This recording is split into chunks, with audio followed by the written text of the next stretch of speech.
Speedy Learning. Hopes everyone is doing well. So guys, आज thumbnail से तो आपको पता चल गया होगा कि आज हम लोग क्या डिस्कस करने लगे हैं. So guys, in this video we are going to discuss cross elasticity, price elasticity. इसकी डेफिनेशन को डिस्कस कर लेते हैं. If a result change in price of one commodity, demand for some other commodity changes, price of the other commodity remains constant. ये एक commodity की price में change आ रहा है, उस change आने की वजह से किसी दूसरे commodity की demand increase होगी या decrease होगी. जो price of the other commodity remains constant, कि अगर एक कमोडिटी की प्राइस में चेंज आ रहा है, वो इन्फ्लुएंस कर रहा है दूसरी कमोडिटी की डिमांड को, तो उस डिमांड को में जो चेंज आया है वो किसकी वजह से आया? फर्स्ट कमोडिटी की वजह से, जिसकी प्राइस चेंज हुई थी. लेकिन जो सेकंड कमोडिटी है वो प्राइस की वजह से उसकी डिमांड में कोई चेंज नहीं आएगा, लेकिन उसको क्या इफेक्ट करेगा? फर्स्ट कमोडिटी के फर्स्ट कमोडिटी की प्राइस में चेंज आने की वजह से सेकंड कमोडिटी की में जो चेंज आएगा, लेकिन जो सेकंड कमोडिटी है उसमें उसकी जो प्राइस क्या होगी?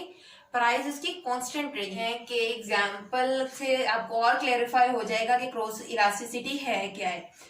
सो यहाँ पे मैंने एक कमोडिटी एक्स लिया, यहाँ पे एक कमोडिटी वाई है. ये कमोडिटी एक्स की प्राइस है, ये कमोडिटी वाई की प्राइस है. Let's suppose demand for commodity X changes. Demand for commodity X changes, जो डिमांड है कमोडिटी एक्स की चेंज होती है due to change in price of commodity Y. यानी इस वाई की प्राइस में चेंज आने की वजह से, यानी या वाई की प्राइस इंक्रीज हो जाएगी या वाई की प्राइस डिक्रीज हो जाएगी. ये इंक्रीज या डिक्रीज आने की वजह से जो डिमांड है वो कमोडिटी एक्स की चेंज हो, जो प्राइस है वो कमोडिटी वाई की चेंज हो, लेकिन जो डिमांड है वो कमोडिटी एक्स की चेंज हो, तो वो हमारे पास क्या होगा? लेकिन यहाँ पे एक फैक्टर ये आपके जहन में रहे कि जो प्राइस ऑफ एक्स है वो हमारे पास क्या रहेगी? कांस्टेंट. कि कमोडिटी एक्स की प्राइस में चेंज आने की वजह से ये कमोडिटी एक्स की डिमांड इंक्रीज या डिक्रीज नहीं हुई. ये सिर्फ इसको इन्फ्लुएंस किया है प्राइस ऑफ वाई के फैक्टर ने. कमोडिटी वाई के प्राइस ने कमोडिटी एक्स को चेंज किया है. तो ये हमारे पास क्या है? Cross price elasticity. Cross elasticity of demand appears in case of two kinds of goods.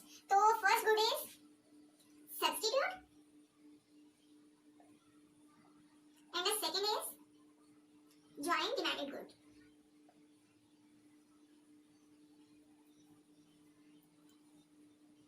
और इसको हम कॉम्प्लीमेंट्स भी कह सकते हैं.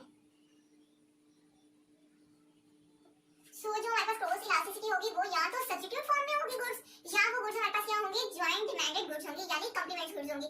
Substitute means the demand the goods which can be used in place of each other.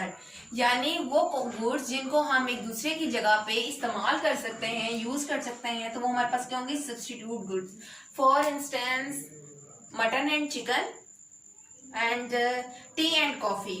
And joint demanded goods and complements the goods that are demanded jointly to satisfy a want. के जो jointly satisfy करे wants को, यानी ख्वाहिश को जो हमारे jointly satisfy करे, तो वो हमारे पास क्या है? complements goods और joint demanded goods. तो for instance हम कह देते हैं बैट एंड बॉल, कि अगर हमारे पास बैट है तो वो बैट हम तभी यूज कर सकते हैं जब हमारे पास बॉल होगी. तो यानी car and petrol, pen and ink, दो हम सब्स्टिट्यूट्स और कॉम्प्लीमेंट्स को डिस्कस कर लेते हैं, डिफरेंशिएट कर लेते हैं कि कैसे कि क्रॉस प्राइस इलास्टिसिटी सब्स्टिट्यूट के केस में क्या होगी और कॉम्प्लीमेंट्स के केस में क्या होगी. तो cross elasticity of demand for substitutes is positive. जो हमारे पास सब्स्टिट्यूट का केस होगा उसमें जो क्रॉस प्राइस इलास्टिसिटी हो हमारे पास होगी, वो हमारे पास क्या होगी? लेट्स सपोज हम कर लेते हैं E for elasticity X and Y. यानी यहाँ पे मैंने टू कमोडिटीज ले ली हैं एक्स एंड वाई, जो शो करेंगी क्रॉस इलास्टिसिटी को. तो वो हम कह देते हैं जो क्रॉस इलास्टिसिटी होगी सब्स्टिट्यूट के केस में वो हमारे पास क्या होगी? पॉजिटिव. ठीक है. और because the increase in the price of one good, यानी प्राइस ऑफ एक्स इंक्रीज करने से जो डिमांड है वो demand of good Y increase हो जाएगी या डिक्रीज हो जाएगी। तो प्राइस ऑफ एक्स इंक्रीज या डिक्रीज करने से जो डिमांड ऑफ वाई होगी, यानी डिमांड वाई की है और प्राइस एक्स की है, एक्स की प्राइस इंक्रीज या डिक्रीज होने से जो डिमांड है वो एक्स की इंक्रीज हो जाएगी या डिक्रीज हो जाएगी। The increase in the price of one good is followed by the increase in the demand for the other good. The people, let's suppose कर लेते हैं कि people eat more chicken than before if the price of mutton increases. हम complements के case को discuss कर लेते हैं। क्रॉस प्राइस इलास्टिसिटी complements के केस में क्या होगी, तो the cross elasticity of demand for joint demanded goods or complement goods is always negative. तो सब्स्टिट्यूट के केस में हमारे पास पॉजिटिव थी और कंप्लीमेंट के केस में हमारे पास क्या है, नेगेटिव। तो अब हम लोग आगे इसको फर्दर डिस्कस कर लेते हैं। The rise in the price of one commodity, यानी कि अगर प्राइस ऑफ वन कॉमोडिटी हमारे पास इंक्रीज हो जाए या डिक्रीज हो जाए।